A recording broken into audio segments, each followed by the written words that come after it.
Hello, everyone, and welcome to today's webinar, The Modern ERP Landscape.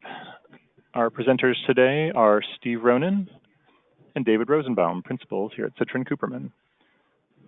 For today's webinar, if you have any questions, you can submit them through the questions pane in the GoTo control panel.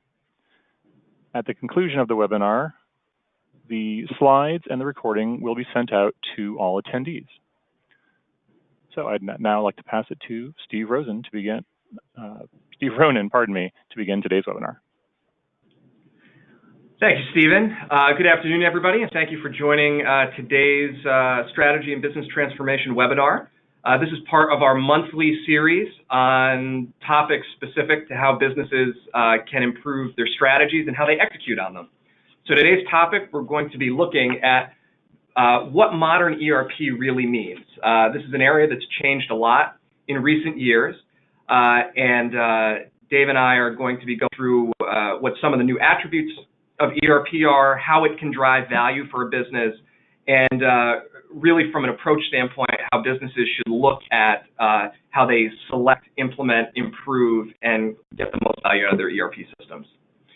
So my name is Steve Ronan. I am the practice leader for our strategy and business transformation practice, and we focus on how companies improve their strategies and how they execute them in the day-to-day.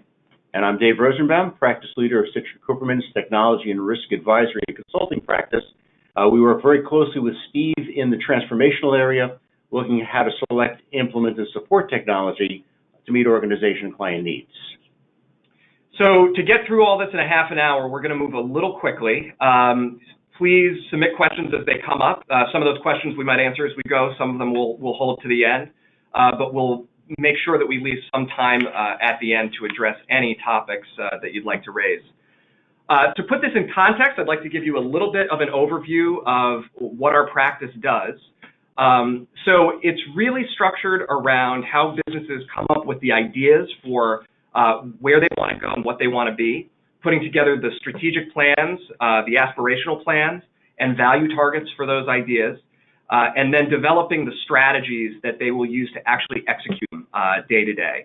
And then to get those strategies actually working and implemented, we offer a complete suite of business transformation services focused on converting improvements in your operations, in your organizational structures and talent management practices, and most relevant for today, in your core systems, into something that generates increasing value for your company over time. So starting off with what ERP is intended to accomplish, let me start by defining ERP. It stands for Enterprise Resource Planning System. It used to be heavily focused in manufacturing, distribution, supply chain. But within that context, it was largely financially focused. In many cases, an ERP system was little more than a glorified accounting system dealing with general ledger payables and receivables, and some add-ons again for inventory and supply chain. But it wasn't much more than an accounting system. They tend to have limited interaction with other systems. They stood pretty much by themselves. They were big, they were expensive. They were intended to reduce paper and external processes. What they wound up doing is creating often a lot of dependence on Excel to do all the analyses that you hope would come out of the ERP system that the ERP system was not capable of providing. They were pretty much driven by simply collecting data and generating reports without a lot of extensive analytics. ERP systems have changed a lot since then. Today, they tend to be much broader, much more extensible, which means they interface with other systems, they tie into other data streams, they tie into other departments, they tend to be highly interconnected or able to be interconnected with other internal and external systems. There are interfaces that allow them to collect data, feed data. They can reduce reliance on Excel or simply interface more effectively with Excel, but they're really driven by looking forward. Where ERP systems in the past were looking back and reporting after the fact, very much ERP systems today are looking ahead and helping to support decision processes to be able to keep the organization running more effectively. And those decision processes are really one of the main ways that the value of ERP systems have changed. It used to be very kind of efficiency driven, right, financially driven, But now they serve as really your core mechanism for gathering the data on how your business operates and how it generates profit. So ERP system, in a digital ecosystem and in a modern sort of technology-driven operating environment and market environment, frankly, are really critical to providing the insight for how your business makes decisions and allow you to make better decisions about not only how you're operating, although certainly about how you're operating and how you're managing finances, but also about things like how you go to market, how you price your products, how you gain traction faster in certain marketplaces. They still certainly offer a lot of opportunities for efficiencies, and some of the kind of more cutting edge areas of this ecosystem, really these efficiencies are things like robotic process automation, artificial intelligence, and traditional sort of workflow automation and process control technology. They also control your processes so you can make sure that you're executing things efficiently, effectively, and consistently.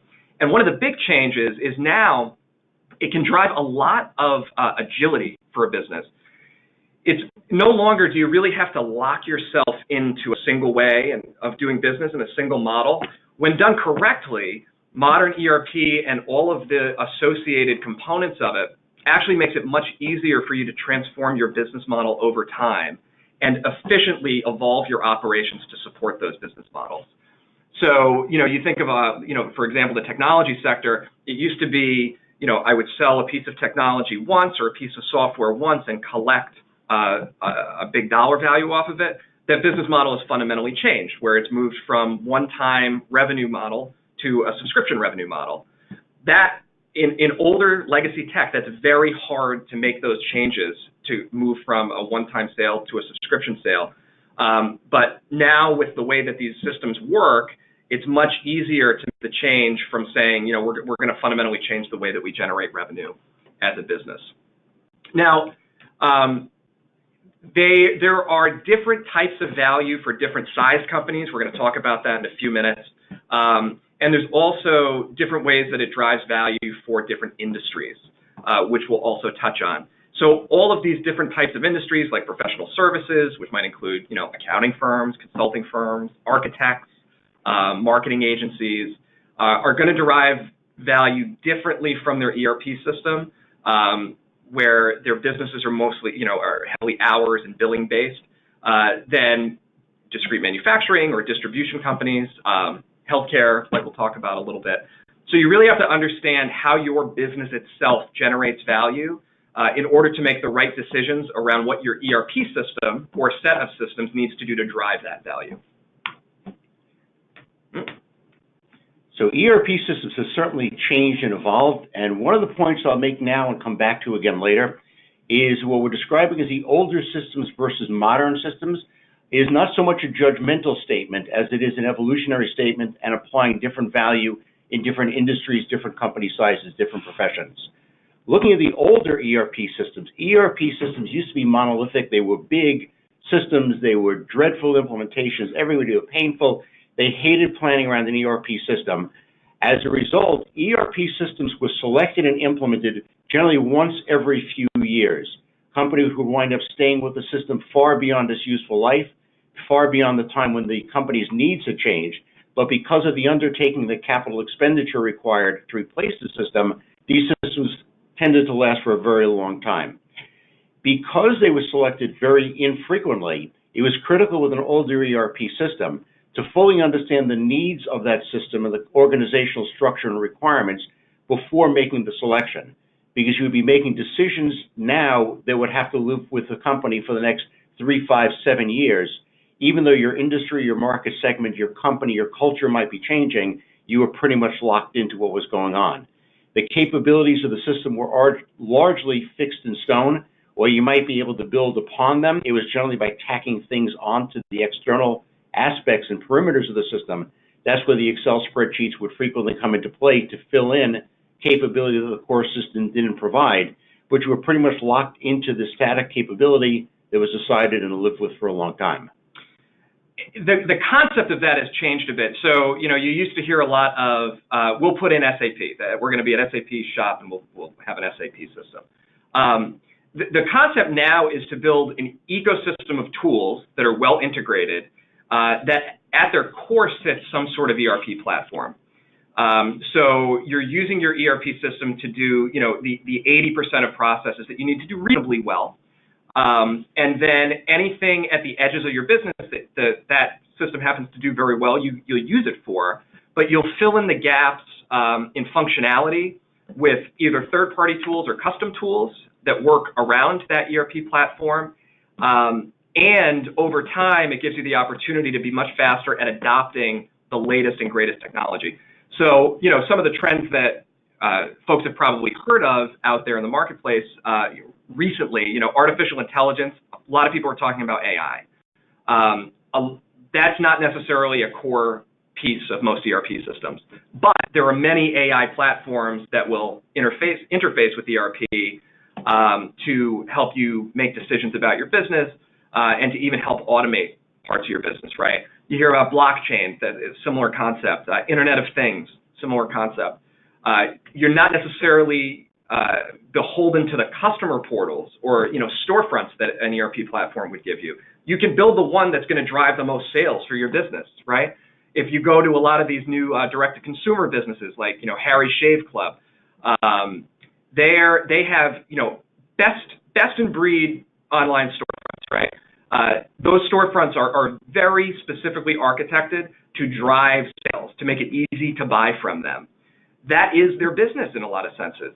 And you really want to be able to build that in the way that's going to drive revenue the most, instead of being, necessarily having to adopt practices that are not in your best interest at that point. So this is great. So now you can have this core ERP system that has that baseline functionality that gives you all of that discipline and rigor you need to run the business and collect data about it. But you can also build the optimal, in that example, storefront that will drive business results the best for you. So it's really, you're starting to be able to get the best of all worlds in these solutions. But even that said, you see those ecosystems build differently over time in different companies. Again, in the context, we're talking about ecosystems. I want to take a moment to define ecosystems. The ecosystems we're describing are the world within which a system exists, including the other systems, both internal and external, that system may interface with. So, like it or not, every system you have is living within an ecosystem. But that ecosystem can be an ad hoc ecosystem, which is the way most ERP systems evolved to begin with. Where a core system was selected and implemented, it provided a set of function-based capability. It would have a general ledger package. It would have a purchasing system. It might have a warehouse control or some supply chain capability, but it was a core system. As the capabilities of the requirements change for either functionality or for interface with other systems within your ecosystem, which may be trading partners, may be suppliers, may be customers, people would start to add on and tack on and bolt on additional capabilities and interfaces onto that core system and build out their ecosystem that way. As a result, there tend to be a fairly low degree of integration. Things could be added quickly, the core system could be added quickly, but it was a lot of work, either manual or automated, to try to keep those pieces dealing together. There would be considerations about security and controls, because now instead of one system that was handling everything, you had multiple systems which were built by different providers, different vendors, different users within the organization. You'd have workflows of databases that have spawned off from the core system, and you wound up with something that worked. It did what you needed to do, but it was pretty much built on the fly on an as-needed basis. It tended over time to become much more expensive than something that was planned up front, but certainly evolved as the needs evolved and met where the company needed to get to. And you can do that really quickly, right? You can kind of choose, functionally focused third-party systems that sort of, deal with a very specific part of the business. And that can still be the right decision, right, isolation. But ideally what you do is up front, when you're planning out, what you really need your technology platforms to drive for you, is you understand what those components are going to be that you're going to need in addition to whatever that core ERP system is, and make sure that they integrate with that ERP system. So that allows you to build a much higher maturity system that drives higher value. It controls end-to-end processes and considers, where from the time a customer order starts to all the way the time that cash is collected, and make sure that your processes end-to-end are as efficient and effective as possible. That way, it gives you more control over your processes, certainly, but it also gives you much better data, and it lowers the overall operating risk of it. So examples of this might be, it could be something as simple as like AP approval, right? Construction companies, let's use that as an example. They have a lot of AP invoices that they need to manage. Knowing upfront that you're going to need an AP approval solution and being able to identify those that are going to work well with your core systems is going to be very important, because there are construction-specific and system-specific aspects of that approval process that you want to make sure you can meet. Similarly for construction, right? Change management in the field is often a real difficult, one of the more difficult parts of these big implementations for construction companies. So you really want to be careful during selection to look at those field requirements and say, if we want to be successful out here, how do these solutions need to perform on like a day-to-day basis with our project managers and with our laborers, and make sure that they're going to want to use it correctly every day. And looking at the third-party solutions and saying, is there a solution out here that we think is going to satisfy that for us, or do we need to build something? But given that that is what we're using to really drive value for, top-line value for our business, that's how we're going to manage our business. You want to make very sure that those are getting a disproportionate amount of attention and focus during these. Now, the downside is, if you overscope this during a selection process or an architecture process, it is very possible to overbuild the system. They can become very complicated, which can mean that there's a lot of process overhead in terms of the people who need to be entering data at different points. There's a lot of support overhead in terms of the types of technology vendors you need supporting the solution on an ongoing basis. So you want to be able to balance a system that gives you agility, flexibility, and can stay within your operating budget, with getting all the right components built and integrated seamlessly that are ultimately going to drive success. So ERP, as we mentioned earlier, has a lot of different roles for different companies based on their size, their industry, the level of maturity as a company or within a market sector. And once again, this is non-judgmental in terms of whether to be moving toward a more ad hoc ecosystem, a more structured or flexible ecosystem, modern one. Is really about understanding needs. We're going to get to that a little bit later. But in the small size, for smaller companies, say under 100 employees, is where you're going to tend to find a lot of very industry-specific solutions and industry-specific implementation teams. So if you're a healthcare provider, there will be a slew of different products geared toward medical offices versus hospitals versus collaborative healthcare groups, which have been tailored to that particular market segment. There are teams that go in that understand, as subject matter experts, that understand the industry, know how to put it in. If you're an accounting firm, there are products that understand time and billing and collection and realization and all the metrics that are applicable to that particular profession, without needing to go into something that's highly scalable or flexible, depending again on the size and direction and nature of the company and the practice. What they do is they tend to suggest that small is not bad. You can leverage the core system against lots of different functions. One of the key objectives of an ERP, specifically in a smaller company, is to improve communication within the company and sharing of information. So, for example, in a company that's handling with retail sales or wholesale sales, the better that the sales department knows what's available in inventory, the better that the purchasing department is aware in real time of what the sales department is selling in the manufacturing process or the kitting process, and how this tie together to be able to quote lead times to customers or proactively place orders on the supply chain. That helps efficiency, productivity of the organization. In a healthcare, it's not just manufacturing distribution.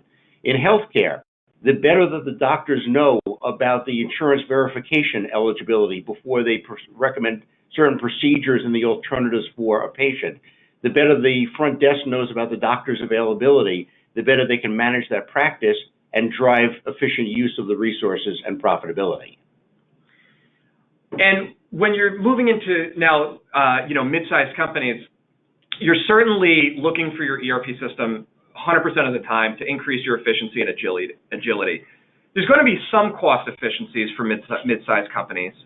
Those cost efficiencies are largely process-driven, which means that you can do things like decrease cost of quality, increase things like on-time delivery with better flow of information, which typically leads to better sell-through, fewer refunds, higher satisfaction rates, and those sorts of things.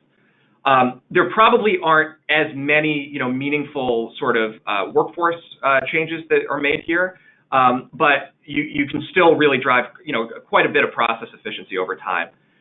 It also gives you competitive and pricing advantages because you can dig so much more into how you're going to market with your products and services and how you're driving margin and profitability. The other thing it can do is when it's connecting your product development and your sales process and your fulfillment process, it can dramatically improve the quality of how your sales team sells and how your fulfillment team can deliver to match up with that sale. That's a very typical disconnect in a lot of companies. The better you can integrate the data that's being used during the sales process with the data in service and data in fulfillment, the better your satisfaction rates are going to be, and that's how you're going to drive lifetime value with customers, reorders, and all those sorts of things. With large companies, you really need a good, strong ERP system to leverage benefits of scale. That's where you drive quite a bit of cost efficiency, and it's also where you can really start to drive process excellence and innovation in the company. So without a great database, it's hard to implement, and not database from a technical perspective. I mean data, like without a good set of data about your business, it's hard to drive really strong analytics, for example. But if you're capturing a lot of wonderful process data, it's combined with your customer information, it's combined with how you're selling to which customers, you can start to make a lot of great decisions around how to leverage the scale and breadth of your organization to drive more top-line growth and more profitability. As far as, we put some products down here. These are just examples. I mean, the reality is a lot of these products can be implemented in any of these three verticals. Certainly, solutions like Oracle or SAP are really geared towards a larger company. But solutions like NetSuite and Infor and Dynamics, they have good solutions with a lot of industry-specific functionality that can be applied across here. But typically, this is sort of a sample of the solution set that you would be looking at if you fell into one of these size areas. There are definitely trends that are occurring across the ERP marketplace. Mobility is a key issue, and we think of mobility both in terms of employees, because many people are not working 9 to 5. They're not working within the confines of an office. They need to be able to interact with customers, suppliers, and employees and company peers from whenever and wherever they are. So considerations of mobility fit in. Tied in with that very much are considerations about security, because now you're granting access to critical strategic data from outside the four walls of the office. Analytics is obviously key for every business. This is an area that's just really dramatically improved over the last 3 to 5 years. So there's a lot of good solutions for analytics and dashboarding in the marketplace. It's really key to have that ERP system feeding great data and all those secondary and tertiary systems to your analytics platform to get the most insight out of it. Cloud first is a key buzzword. A lot of companies are looking at the cloud as a solution for many things. The cloud is actually just a component of the decision. It's become much more viable for many more solutions, but it's not necessarily the answer for everything. Have to consider in terms of the scalability, which is a strong strength of the cloud, recurring costs versus capital costs, which may lead in either direction, security considerations as well.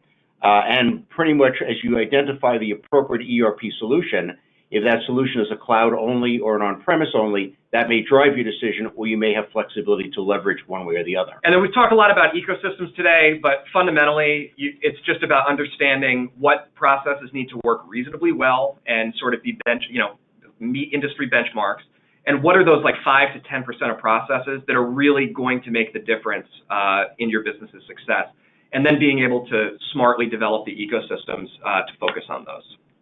Where to start? Got to know where you're going, define your strategy, understand your processes and procedures. Don't simply automate what's in place right now. because you may wind up with a faster implementation of the wrong solution.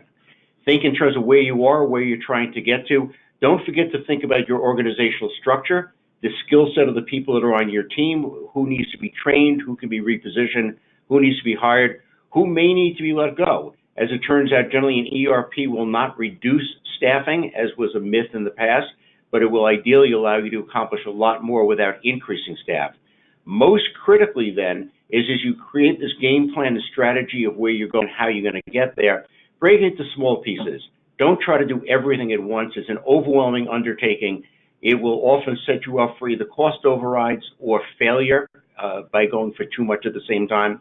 But in the implementation plan, you can make some measurable, meaningful improvements as you're working toward an end goal. And that's true whether you're going with a monolithic or with a more dynamic ecosystem.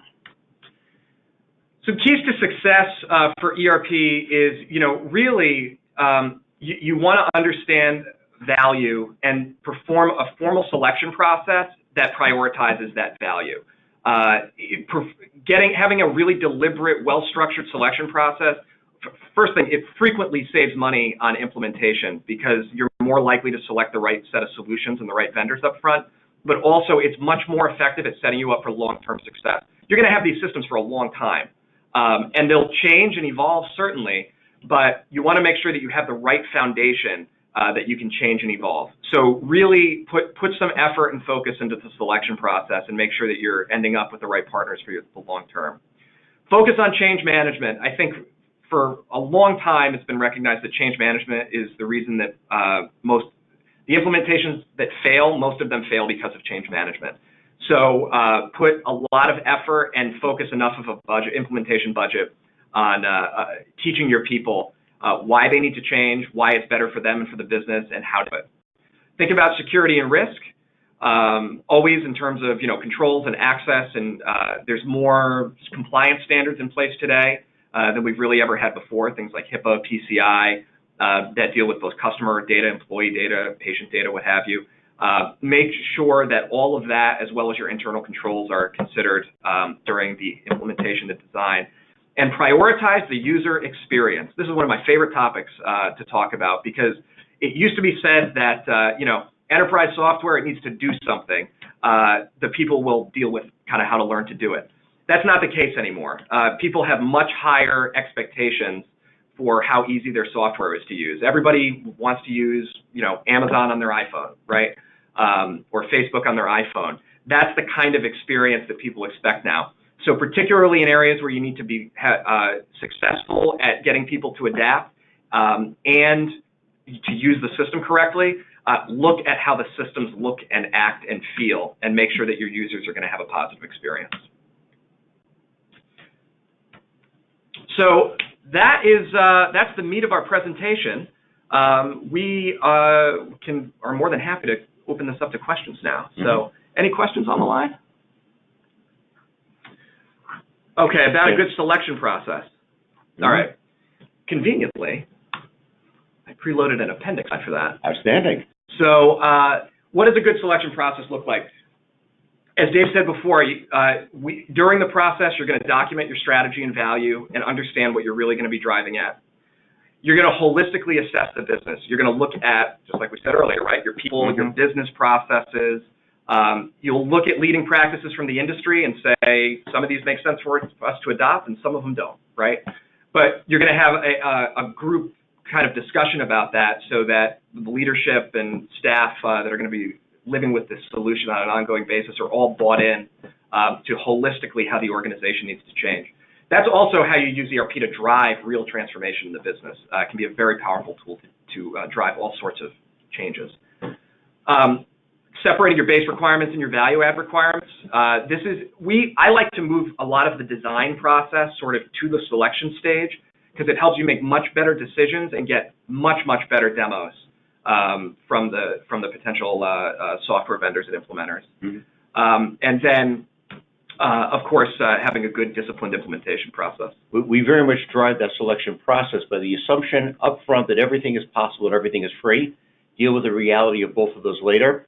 But in thinking strategically about where you want this ERP system to bring you, you want to make sure that you're not omitting potential value adders because you think they're going to be not available or they're going to be too expensive. Exactly. You want to think about documenting everything that you want to accomplish so you don't, forget to look at things, and so you can do a combination of a quantitative and qualitative evaluation of how each particular solution matches up against your requirement set. And in the implementation process, fundamentally, most software products will work. They'll add the numbers correctly. But it's really about how it matches the business and the workflow, the processes, the organization, and how adept the implementation team is at making that system do what you need it to do is actually more important often than necessarily which product. Absolutely. And when you have all those data points on the table, that's when you can at least make an intelligent kind of dialogue about what the trade-offs are. Exactly. Right? This is too expensive, but so we're going to trade this off for something else. And it's amazing what things are actually requirements that get overlooked that are not expensive to implement. When going through those demonstrations, that set of requirements and that understanding of where you want to be allows you to challenge the vendor during the presentation to get away from trust me, it does it, to show me, let me see how it works. And if it works the same way I think I'm describing it, are you hearing the requirement the way I mean it? Absolutely. Absolutely. Great question. Anything else? I see a couple more questions coming in, but in the interest of everyone's time, what I'm going to suggest is we'll answer these questions offline after the presentation concludes. If there's anything that's occurred that you haven't thought of, please don't hesitate to reach back out to us. We'll be happy to engage with everybody that has thoughts or questions and wants to discuss the topic further to see how we may be of help. We'd really like to thank everybody for taking a little time out of the middle of their Friday to join us today. We hope this was a helpful discussion. We're always happy to hear feedback on this presentation and on future topics that you might be interested in. We thank you for joining us and hope everybody has a wonderful weekend.